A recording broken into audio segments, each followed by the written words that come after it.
जी, value एक होती है वैल्यू ऑफ एसेट और एक होती है कि परचेज प्राइस, यानी परचेज कितने में किया है, जिसको परचेज कंसिडरेशन का नाम मैं दूंगा।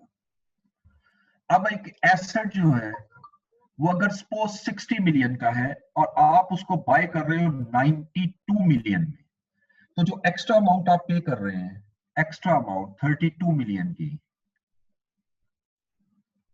ये 32 मिलियन की जो एक्स्ट्रा अमाउंट है, this is known as goodwill. यही कॉन्सेप्ट अब हम यहां लगाएंगे इस क्वेश्चन में। ठीक है, तो सबसे पहले मैं लूंगा परचेज कंसिडरेशन पेमेंट कितनी की है। ठीक है, परचेज कंसिडरेशन, और अब चूंकि अमाउंट को बहुत बड़ी है तो इसको मिलियंस में ले लेते हैं, यहाँ कैलकुलेशन में रुपीज इन मिलियन। ओके जी, आपने कितने शेयर एक्वायर किए हैं, आपने क्वेश्चन सामने रखना है। Total paid up capital moment limited का 500 मिलियन था, 500 मिलियन, और एक शेयर जो है वो 10 रुपीज का है। इसके बाद इसका मतलब है कि नंबर ऑफ शेयर्स हुए 50 मिलियन। ये 50 मिलियन शेयर है उस कंपनी के, मोमेंट लिमिटेड के। लेकिन मैं सारे शेयर एक्वायर नहीं कर रहा। एज पर क्वेश्चन ज़ोक इनकॉर्पोरेशन 90% शेयर एक्वायर कर रहा है ज़ोक के, यानी इसके 90% शेयर एक्वायर कर रहे हैं। इन अदर वर्ड्स मैं सिर्फ उस कंपनी के हम 45 मिलियन शेयर एक्वायर कर रहे हैं, और एक शेयर के अगेंस्ट हम उसको जो प्राइस एग्री हुई है वो 30 रुपीज है। तो 45 million into 30 which is equal to 1350। ये मिलियन में आ गई 1350 मेरी परचेज कंसिडरेशन। ठीक है, अब इसमें से मैं लेस करूंगा, जैसे यहां देखें 92 में से 62 लेस किया था, मैं लेस करूंगा and fair value of net assets acquired. जो आपने नेट एसेट एक्वायर्ड की है उसकी फेयर वैल्यू लेके आनी है। ये याद रखिएगा हमेशा जब आप एक्विजिशन करते हैं, all the assets must be at fair value. खैर यहाँ पर तो एक ही वैल्यू दी हुई है, नेट एसेट जो है as per audited financial statement 650 million net assets. ठीक है, और लेकिन नीचे लिख रहे हैं, हाँ दी हुई है fair value, fair value of net assets 1100 million. अब मुझे यहाँ फेयर वैल्यू लेनी है, और fair value of net assets, लेकिन इसमें अदर देन इंटेंजिबल है, इसमें इंटेंजिबल शामिल नहीं है।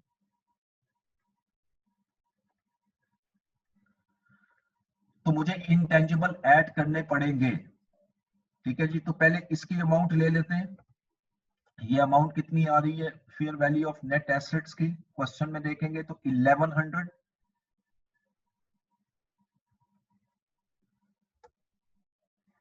ठीक है, और इसके अलावा वो ये लिख रहा है कि moment limited has establish line of brand name, और उसकी जो वैल्यूएशन लगाई है ब्रांड की वो 100 मिलियन है। वो 100 मिलियन की अमाउंट भी आप यहां लेंगे। ये ब्रांड की फेयर वैल्यू है 100 मिलियन। ठीक है, ये नेट एसेट्स आ गए हमारे पास। ठीक है, विच इज इक्वल टू 1200।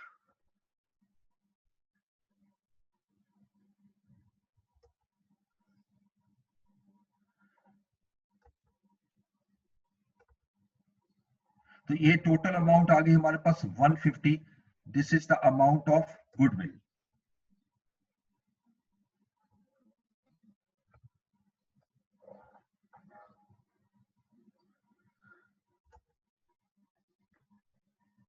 अब मेरे पास दो एसेट्स हैं, एक गुडविल है और एक आपके पास ब्रांड है 100 मिलियन का। ठीक है, अब आप क्वेश्चन में देखें तो क्वेश्चन में उसने लिखा है कि जो ब्रांड है, सॉरी आपकी जो गुडविल है, that was impaired at the end of the first year, यानी जब पहला साल एंड हुआ था उस साल के एंड पे आपकी गुडविल जो है वो इम्पेयर हुई थी। कितनी अमाउंट से, 50 मिलियन से।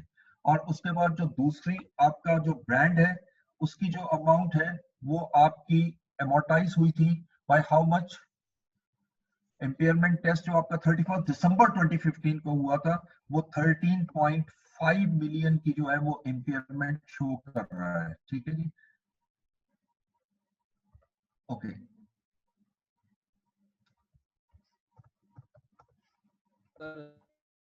जी ये फेयर वैल्यू जो नेट एसेट्स के लिए, ये भी 90% नहीं लेंगे हम? एक मिनट है, हाँ जी सॉरी, ये 1200 का 90% लेना ना, इसका 90% लेना। ये जो आप अमाउंट लेंगे ना, बिल्कुल ठीक कह रहे हैं आप, ये 90% अमाउंट आएगी, क्योंकि आप 90% बिजनेस को एक्वायर कर रहे हैं। तो इसका सिंपल तरीका ये होता है कि ये जो 1200 की अमाउंट आपने ली है ना, इसका 90% कन्वर्ट करो। ये कितनी अमाउंट आएगी, इसे कैलकुलेट करें। 120 विच इज इक्वल टू 1080। 1080, तो ये मेरी गुडविल आ गई 270 की। ठीक है, ये याद रखिए कि जितने एसेट खरीदे उसका 90% राइट हमारे पास है, तो 90% पेमेंट के अगेंस्ट 90% ही अमाउंट आएगी।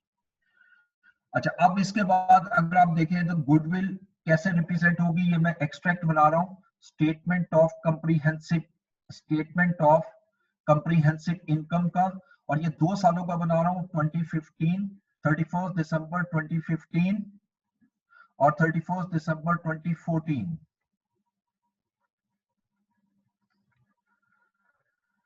अच्छा, ब्रांड की वैल्यू भी हमारे पास 100 मिलियन आ गई। तो अब आपने इसको एमोर्टाइजेशन रिकॉर्ड करनी है ब्रांड की। ठीक है, एमोर्टाइजेशन ऑफ ब्रांड। अब ब्रांड की वैल्यू देखिएगा कि उसने क्वेश्चन में क्या दी है, कितनी लाइफ है उसकी। उसने क्लियरली लिखा है कि ब्रांड की लाइफ जो है वो 10 इयर्स है। इसका मतलब है कि अगर 100 मिलियन का ब्रांड आपने रिकॉग्नाइज किया है, तो उसकी एमोर्टाइजेशन कितनी होगी, 100 डिवाइडेड बाय 10। तो 10 मिलियन की एमोर्टाइजेशन जो है वो आपकी यहां पर भी शो होगी, 2 डेसिमल, इसको चले 2 डेसिमल ले लिए, मिलियंस में है। और 10 मिलियन की ही एमोर्टाइजेशन आपकी शो होगी 2015 में, क्योंकि स्ट्रेट लाइन मेथड है। अब दोनों सालों में एमोर्टाइजेशन उतनी ही रहेंगे। लेकिन उसके बाद उसने इंफॉर्मेशन दी है कि इंपेयरमेंट हुई है गुडविल की, ये क्वेश्चन में गिवन है, इंपेयरमेंट ऑफ गुडविल। और गुडविल की जो इंपेयरमेंट हो रही है, वो क्वेश्चन में उसने दिया जी, how much 50 million was impaired at 31st December 2014। 50 million impairment, ये 50 million आ गया एक्सपेंस, और इसकी इंपेयरमेंट यहां नहीं हो रही। लेकिन जो आपका ब्रांड है उसकी इंपेयरमेंट हो रही है, इंपेयरमेंट ऑफ ब्रांड। और इसकी ब्रांड की इंपेयरमेंट हो रही है 31 दिसंबर 2015 में। इसकी इंपेयरमेंट 2014 में नहीं हुई, और इसकी इंपेयरमेंट आ रही है 13.5 मिलियन।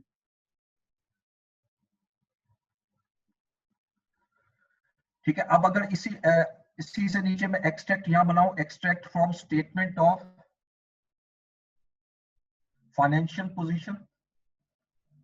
अब यहां पर कोई नोट बनाने की इसलिए जरूरत नहीं है कि इंफॉर्मेशन ही थोड़ी सी है, तो वो डायरेक्ट हम कैलकुलेट करके लाएंगे 31 दिसंबर 2015, 31 दिसंबर 2014।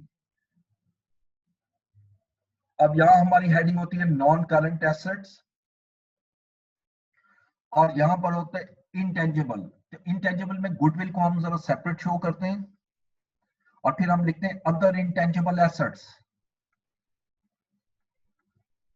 इंटेंजिबल एसेट्स, तो जरा गुडविल की तरफ देखते हैं। गुडविल की, इसको मैं आपको यहां छोटी सी वर्किंग बना लेते हैं, वर्किंग 1 एंड वर्किंग 2। देखिए वर्किंग 1 में गुडविल आपकी 1 जनवरी 2014 को कैलकुलेट हुई थी 270 मिलियन की, थ्रू बिजनेस कॉम्बिनेशन। 31 दिसंबर 2014 को ये, चूंकि ये अमोर्टाइज तो होती नहीं है, इसका 50 मिलियन का आपकी इंपेयरमेंट हो गई। और ये 220 मिलियन है और उसके बाद मजीद इंपेयरमेंट नहीं हुई, यानी 31 दिसंबर 2014 को इसकी वैल्यू भी 220 मिलियन आएगी और इससे अगले साल में इसकी वैल्यू भी 220 मिलियन ही आप शो करेंगे। तो ये 220 मिलियन मैं यहां पर भी शो करूंगा और 220 मिलियन यहां पर। अब अदर इंटेंजिबल एसेट्स में ऑब्वियसली अब मेरे पास ब्रांड आएगा जो एक्वायर किया था। अब ब्रांड जो मैंने एक्वायर किया था उसकी जो कॉस्ट है वो 100 मिलियन है। ये एक्वायर किया था 1 जनवरी 14 को।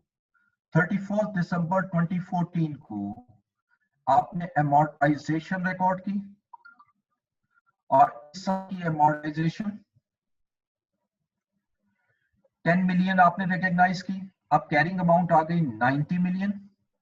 फिर 31 दिसंबर 2014-15 को आपने एक तो एमोर्टाइजेशन रिकॉर्ड की विच इज 10 मिलियन और साथ में इंपेयरमेंट भी हुई इस एसेट की और इंपेयरमेंट हुई है 13.5 से, ये दोनों लेस हुए।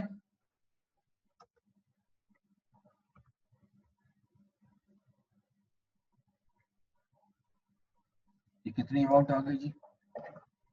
90 minus 23.5 which is equal to 66.5। तो जिस वक्त मैं स्टेटमेंट ऑफ फाइनेंशियल पोजीशन में वैल्यू लाऊंगा तो ये वैल्यू जो 90 मिलियन की है ये 31 दिसंबर 2014 में आएगी और ये 66.5 की जो अमाउंट आपने कैलकुलेट की है ये अमाउंट शो होगी 31 दिसंबर 2015 में। ठीक है, तो इसमें सिर्फ हमने थोड़ी सी कैलकुलेशन सीखनी थी गुडविल की, बाकी इसमें कोई इशू नहीं था। अब मैं नेक्स्ट स्लाइड में जाऊंगा।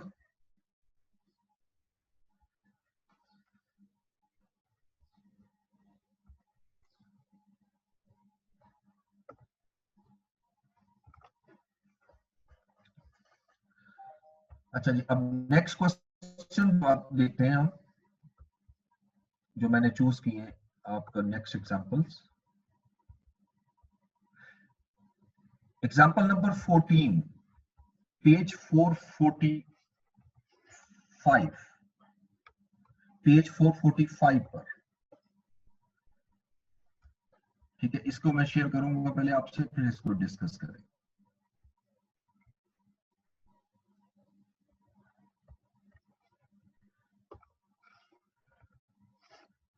जी Toby.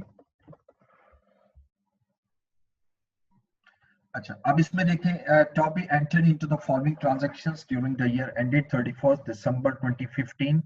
The directors of Toby wish to capitalize all assets wherever possible. On 1st January, Toby acquired the net assets of George for rupees 105 million. ये भी acquisition से relate कर रहे हैं। The assets acquired had the following book and fair value. यहाँ पर 100% acquisition है, यहाँ पर वो 90% वाला कॉन्सेप्ट अप्लाई नहीं होगा। अब यहाँ पर कुछ बुक वैल्यू दी हुई है, कुछ फेयर वैल्यू दी हुई है। ठीक है, ये जो जिस कंपनी को आप एक्वायर कर रहे हो उस कंपनी की goodwill book value 5, fair value 5, patents, non current, other sundry asset वगैरह की बने। नीचे लिखता है the patent expires at the end of 2022। वो जो पेटेंट आप एक्वायर कर रहे हैं वो 2022 के एंड पर एक्सपायर हो जाएंगे। यहाँ से हम यूजफुल लाइफ डिटरमिन कर लेंगे for the purpose of amortisation. Goodwill arising from the above had a recoverable value at the end of 2015 of rupees 7,000। ये गुडविल की रिकवरेबल अमाउंट है, तो यहाँ से देखना पड़ेगा कि अगर तो कैरिंग अमाउंट गुडविल की इस रिकवरेबल अमाउंट से ज्यादा होगी there will be a impairment loss. ठीक है, और अगर ये रिकवरेबल अमाउंट ज्यादा है और गुडविल कम है तो there is no impairment loss. अच्छा, नंबर 2 में लिखते हैं on 1st April Toby acquired a brand from a competitor for rupees 50,000। ये आपने कंपेटिटर से ब्रांड बाय किया है। Directors of Toby have assessed the useful life of brand as 5 years। इसको कैपिटलाइज भी करेंगे और इसको आप एमोर्टाइज भी करेंगे। During the year ended, Toby spent rupees 40,000 on developing a new brand name. The development was completed on 30th June. The useful life of this brand has been assessed as 8 years. IS 38 does not allow us to recognize brand internally generated brand as an asset. तो ये चूंकि आप अपना brand develop कर रहे हैं, उस पर अमाउंट स्पेंड की है, the amount can not be capitalized as per IS 38. ये 40,000 की अमाउंट आप प्रॉफिट एंड लॉस को ट्रांसफर कर देंगे. Number 4, the directors of the TOBY believes that there is a total goodwill of rupees 2 million within TOBY and that has an indefinite useful life. और वो ये बता रहे हैं कि जो TOBY जो डायरेक्टर्स हैं वो कह रहे हैं कि 2 मिलियन की गुडविल TOBY की विदिन TOBY है, यानी इंटरनल उसकी गुडविल है, and that has indefinite useful life. और ये भी IS 38 हमें अलाउ नहीं करता कि हम इंटरनली जनरेटेड गुडविल को रिकॉग्नाइज करें. ठीक है, इस क्वेश्चन के अंदर भी आपने उसी तरह सारे एक्सट्रैक्ट बनाने हैं. इसमें कितने इंटेंजिबल एसेट नजर आ रहे हैं? अगर आप देखें तो एक इंटेंजिबल एसेट गुडविल है, जिसकी एक अभी मुझे कैलकुलेशन भी करनी पड़ेगी. नंबर 2 इज अ पेटेंट जो आपने एक्विजिशन के थ्रू एक्वायर किया. नंबर 3 जो ब्रांड आपने बाय किया है जो कंपेटिटर्स हैं. इसके अलावा और कोई एसेट नहीं है. इसके अलावा दो नंबर 3 और नंबर 4 पे जो दिए हैं वो कैपिटलाइज नहीं होंगे, वो आप एक्सपेंस आउट करेंगे, उसको कैपिटलाइज नहीं कर सकते. ठीक है, और जो जहां तक गुडविल है वो तो इंटरनली जनरेटेड है, उसको तो वैसे ही रिकॉग्नाइज नहीं करना. तो जरा बोर्ड शेयर करते हैं.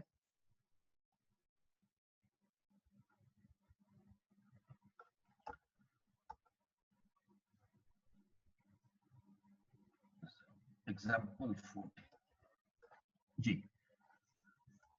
तो सबसे पहले इसमें एग्जाम्पल 14 में आप एक्सट्रैक्ट बनाएंगे.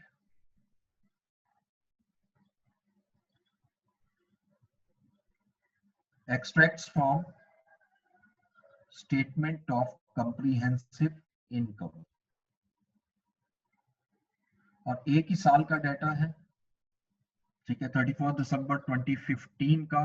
तो लेट्स से स्टार्ट कि हम कैसे कैलकुलेट करेंगे.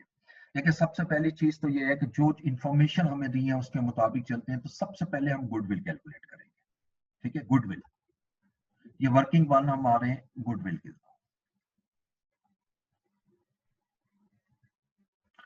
आपने बिजनेस कितने में एक्वायर की है? वो लिखता है कि Toby acquired the net asset of George for ₹105,000. ये मेरी परचेज कंसिडरेशन आ गई, ये मैंने परचेज किया है.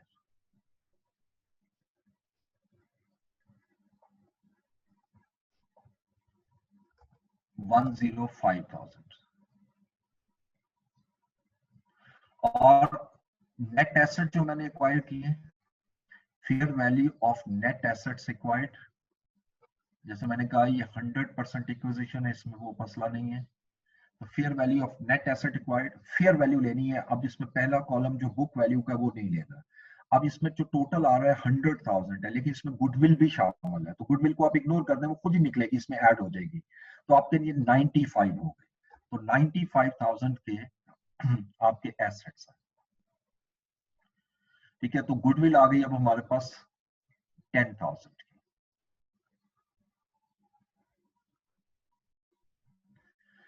अच्छा, अब इसके बाद साल के एंड पे वो ये कह रहा है जी कि रिकवरेबल अमाउंट जो है गुडविल की, that is equal to 7,000. This one 10,000 is the carrying value. और IS 36 impairment of assets के मुताबिक when the fair value of asset is greater than its recoverable amount, the difference is known as impairment loss. ये 3,000 जो है ये हमारा impairment loss हो. ठीक है, ये 3,000 की अमाउंट आप यहां ले आएंगे impairment में. Statement of comprehensive income, impairment of goodwill. This is equal to 3,000 rupees. और इसको हमने रेफरेंस दिया वर्किंग नंबर 1 5। इसके अलावा नंबर 2 में आपने ब्रांड खरीदा, ये तो कैपिटलाइज होगा। नंबर 3 में आपने डेवलप किया internally generated brand. During the year Toby spent 40,000 on developing a new brand. ये इंटरनली जनरेटेड ब्रांड है, इसको कैपिटलाइज नहीं करेंगे, rather it will be transfer to profit and loss. इसको हम लिखेंगे डेवलपमेंट कॉस्ट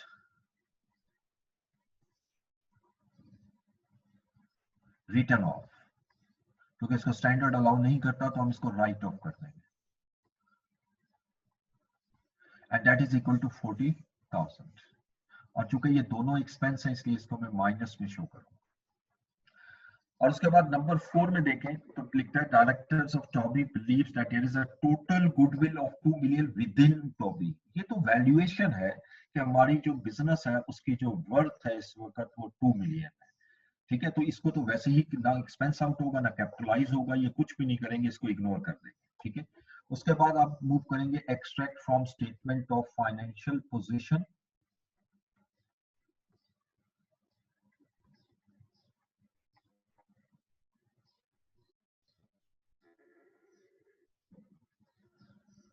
ठीक है जी, इसमें पहली हेडिंग आएगी मेरे पास मेन हेडिंग आएगी नॉन करंट एसेट्स।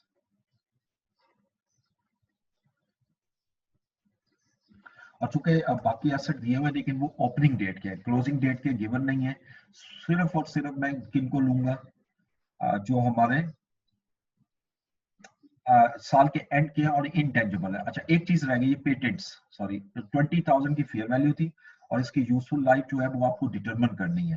वो कह रहा है कि patent expires at the end of 2022। तो आपने एक्वायर कब किया है?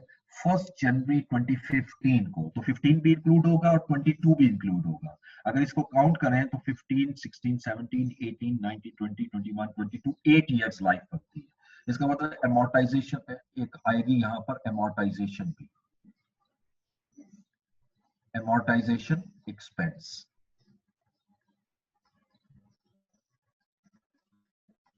ठीक है, और इसकी वर्किंग यहां ले आते हैं, वर्किंग नंबर 2 amortization की। ओके, ये आपने जो ब्रांड एक्वायर किया था, पेटेंट एक्वायर किया था, वो 20,000 का था बिजनेस कॉम्बिनेशन में। अभी लाइफ आपने डिटरमिन की है 8 इयर्स, तो विच इज इक्वल टू 2,500। ये 2,500 की अमाउंट आप यहाँ पर एक्सपेंस के तौर पर शो भी करें। अच्छा, अब यहां पर मैं सिर्फ और सिर्फ शो करूंगा इंटेंजिबल एसेट्स।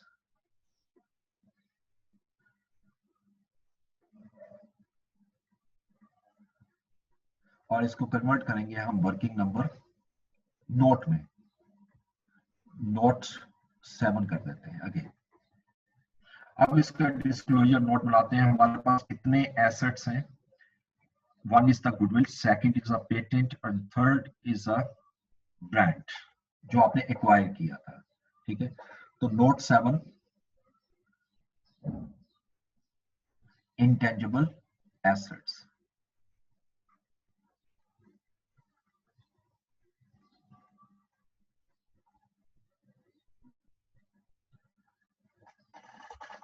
जी, इसमें फर्स्ट है हमारे पास, पहले हम गुडविल ले लेते हैं, उसके बाद ब्रांड, पेटेंट्स है, चलिए ब्रांड पहले ले लेते हैं इसको, और उसके बाद पेटेंट्स, और उसके बाद टोटल का कॉलम है वो आप खुद ही बना लेंगे, मैं स्पेस नहीं मैं छोड़ रहा हूँ उसको। Okay, opening balance, opening balance कोई हमें गिवन नहीं है, ठीक है। इस यहां पहले मैं लिखूंगा ग्रॉस कैरिंग अमाउंट, जिसको कॉस्ट भी कहते हैं, ग्रॉस कैरिंग अमाउंट। स्टैंडर्ड का वर्ड है इसलिए हमने वही लिखा, gross carrying amount. Brought forward यानी बैलेंस एज एट 1 जनवरी 2015, जिस दिन आपने बिजनेस एक्वायर किया था उस दिन ओपनिंग बैलेंस नहीं था, ये एक्विजिशन में अलग शो करेंगे, ये याद रखिएगा, ये ओपनिंग बैलेंस नहीं है। तो 1 जनवरी 2015 का जो ओपनिंग बैलेंस होता है, ये असल में वो बैलेंस होता है जो 31 दिसंबर 2014 को भी एग्जिस्ट करता है। जबकि हमने एक्विजिशन जब 1 जनवरी 2015 को की है, तो याद रखिएगा 31 दिसंबर 2014 को हमारा उस पर कोई कंट्रोल नहीं था, इसलिए ओपनिंग बैलेंस 0 हो गया। अब मैं लूंगा एडिशंस, और एडिशंस में हमने डिस्क्लोजर रिक्वायरमेंट पढ़ी थी। एडिशंस दो किस्म की आएंगी। एक एडिशन आएगी through business combination. Business combination के थ्रू जो आपने एडिशन की है, उसमें गुडविल की वैल्यू आपकी कैलकुलेट हुई है 10,000। ठीक है जी, आपने कैलकुलेट किया।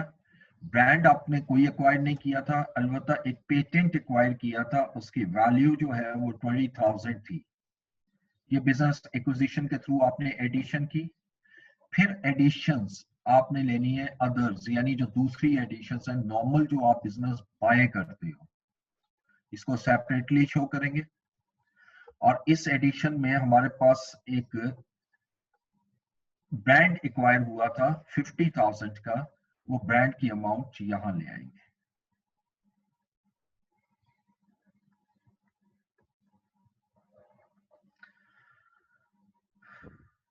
उसके बाद नेक्स्ट देखें, कोई डिस्पोजल नहीं हुई, आप इसको टोटल कर लें। 10,000, 50,000 एंड 20,000। ये ग्रॉस कैरिंग अमाउंट आएगी एज एट 31 दिसंबर 2015। अब इससे ऊपर मैं हेडिंग दूंगा एक्यूमुलेटेड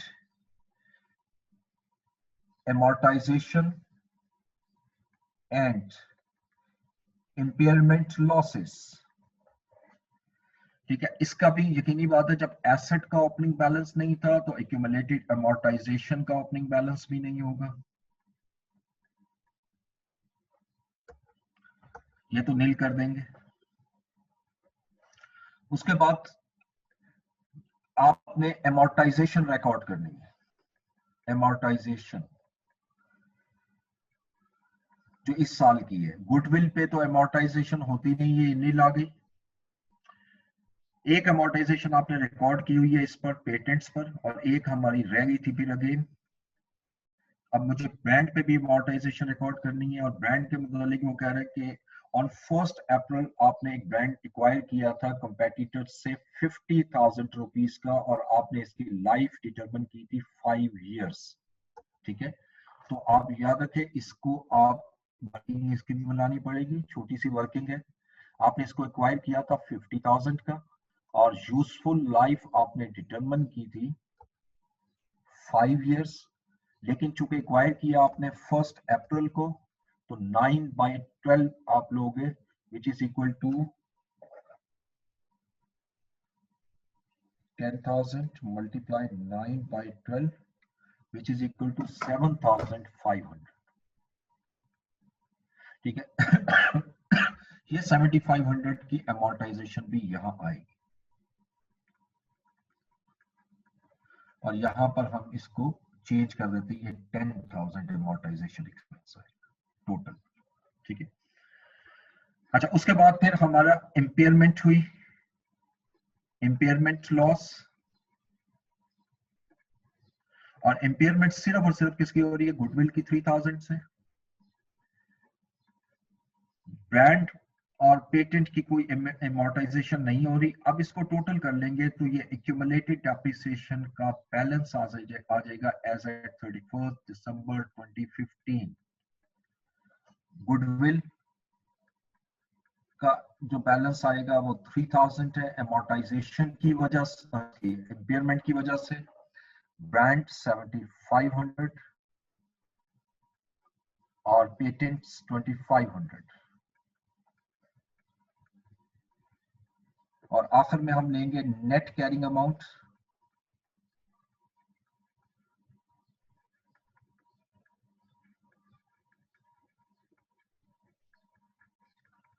इसका बैलेंस एज एट 1 जनवरी 15। अच्छा, अब इसका ओपनिंग बैलेंस तो एब्सोल्युटली नील आएंगे सबके, क्योंकि ना इसका ओपनिंग कॉस्ट थी और ना ही इसकी ओपनिंग एक्यूमुलेटेड इंपेयरमेंट थी। अब क्लोजिंग बैलेंस लेंगे, बैलेंस एज एट 31 दिसंबर 2015। अब देखिए क्लोजिंग बैलेंस 10,000 माइनस 3,000 7,000, 50,000 माइनस 7,500 42,500 और लास्ट 17,500। इसका टोटल के कॉलम में जो अमाउंट आएगी वो 67,000 आएगी and this is non intangible assets.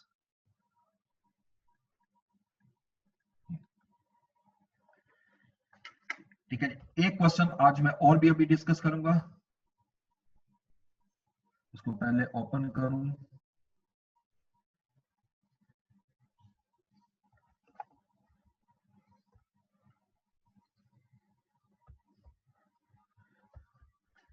अच्छा, एग्जांपल 15।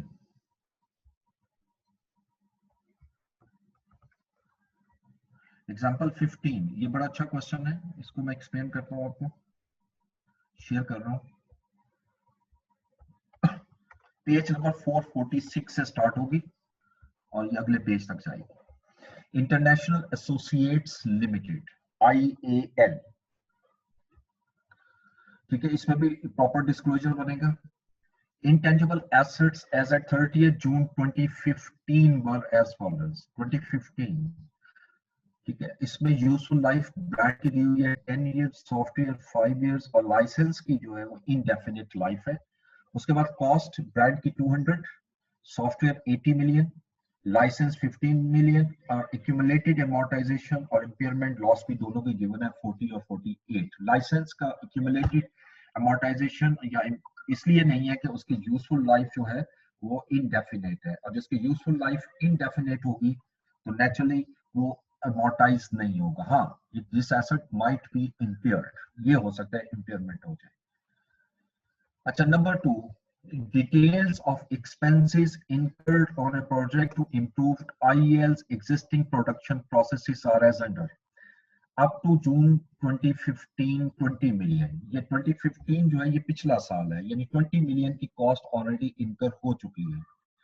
जुलाई 2015 से मार्च 2016 तक आपने मजीद 45 मिलियन आपने इनकर किए, ये इस अकाउंटिंग ईयर में है, यानी जुलाई 14 से लेकर मार्च 16 तक। Expenses were incurred evenly during the period, above period. On 30th September 2015, it was established the project is commercially viable and the new process became operational with effect from 1st April 2016। लेकिन इसमें दो बहुत important चीजें उसने discuss की हैं। Number एक, 30 सितंबर 2014-15 को it was established project is commercially viable, यानी मीन इस लाइन से हम ये लेते हैं कि उसका कैपिटलाइजेशन क्राइटेरिया मीट हो रहा है, यानी 30 सितंबर 2015 से मेरी डेवलपमेंट फेज स्टार्ट होगी। New process became operational with effect from 1st April 2016 और 1st अप्रैल को वो ऑपरेशनल हो जाएगा, जिसको कहते हैं कमर्शियल प्रोडक्शन विल स्टार्ट। तो अक्टूबर, नवंबर, दिसंबर, जनवरी, फरवरी, मार्च, 6 मंथ मेरी डेवलपमेंट फेज है और इससे पिछली जितनी फेज है वो कैपिटलाइज नहीं हो सकती, वो एक्सपेंस आउट होगी। ठीक है, and it is anticipated it will generate cost saving of 10 million per annum for a period of 10 years। तो ये वो बता रहा है कि फ्यूचर में ये हमें हर साल 10 मिलियन का बेनिफिट जनरेट करके देगा। और हमने यहाँ पढ़ा था IAS 38 में कि amortization shall be based on future economic benefits। तो चूंकि यहाँ फ्यूचर इकोनॉमिक बेनिफिट जो भी उसने हमें दी है कॉस्ट सेविंग वो इक्वल है 10 मिलियन ईच, तो मैं स्ट्रेट लाइन भी लगा लूंगा तो आंसर वही आएगा। ठीक है, क्योंकि वो भी 10 पे है और वो भी 10 पे है। एनीहो, इतने हिस्से को मैं पहले आपसे डिस्कस करूंगा, कौन सी अमाउंट जो है वो कैपिटलाइज होगी और कौन सी कॉस्ट जो है वो आपकी एक्सपेंस आउट होगी। ठीक है जी, इसको मैं न्यूज ले लेता हूँ स्लाइड।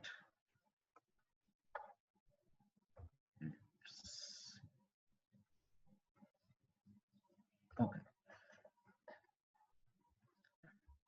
उस क्वेश्चन की को सामने रखते हैं। सबसे पहले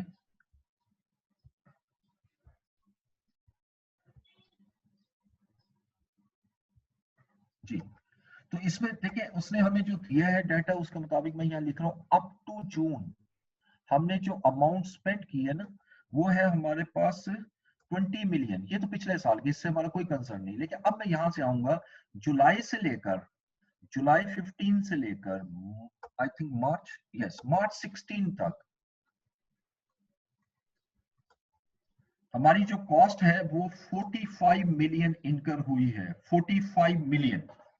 अब इसमें हमें वो इंफॉर्मेशन दे रहा है कि 30 सितंबर 2015 को क्राइटेरिया मीट किया था, क्राइटेरिया यस हुआ था, और 1 अप्रैल 2016 को ऑपरेशनल हो गया था। सो इट मींस कि अप टू 30 सितंबर जितनी कॉस्ट होगी, यानी जुलाई से लेकर सितंबर तक, ये आप एक्सपेंस आउट करोगे, प्रॉफिट एंड लॉस में चार्ज करेंगे, और अक्टूबर से लेकर और ये मार्च 16 तक जो कि 6 मंथ बन रहे हैं, ये हमारा कैपिटलाइज होगा एज एन इंटेंजिबल एसेट। तो आप ये कॉस्ट 45 मिलियन के कैसे अपोर्शन करूं, उसने लिखा है evenly through out the period. तो ये 45 मिलियन की कॉस्ट जो है ये कितने मंथ की है, जुलाई से मार्च काउंट करें तो 9 मंथ बन रहे हैं। यानी इट मींस 45 बाय 9 इंटू 3 करेंगे तो ये प्रॉफिट एंड लॉस में जाएगी अमाउंट, और 45 बाय 9 इंटू 6 करेंगे तो ये कैपिटलाइज होगा। और फिर 1 अप्रैल 2016 से इस अमाउंट पर एमोर्टाइजेशन होगी, और एमोर्टाइजेशन जो है वो बेस्ड ऑन 10 इयर्स है, या 10 मिलियन अगर लें इक्वल ही आएगी तो 10 इयर्स है। और 4 मंथ की, मुझे 3 मंथ की एमोर्टाइजेशन लेनी है फ्रॉम अप्रैल 1 अप्रैल 16 से 30 जून 2016 तक। ये मैंने सिर्फ हिंट दिया इस क्वेश्चन में, अब दोबारा उसी क्वेश्चन को मैं आपसे शेयर कर रहा हूं जी।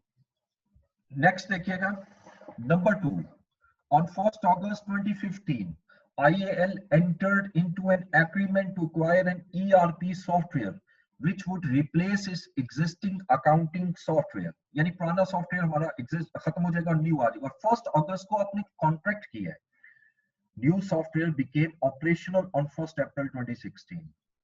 IAL incurred following expenditure in respect of ERP software: purchase price including 15% sales tax, 115।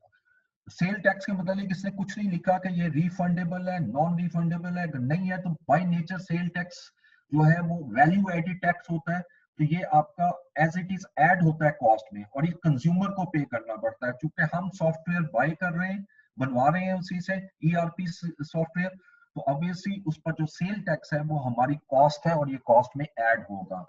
Training of staff ये आप ऐड नहीं करोगे। Consultancy charges for implementation of ERP, yes, it should be included in the cost of asset।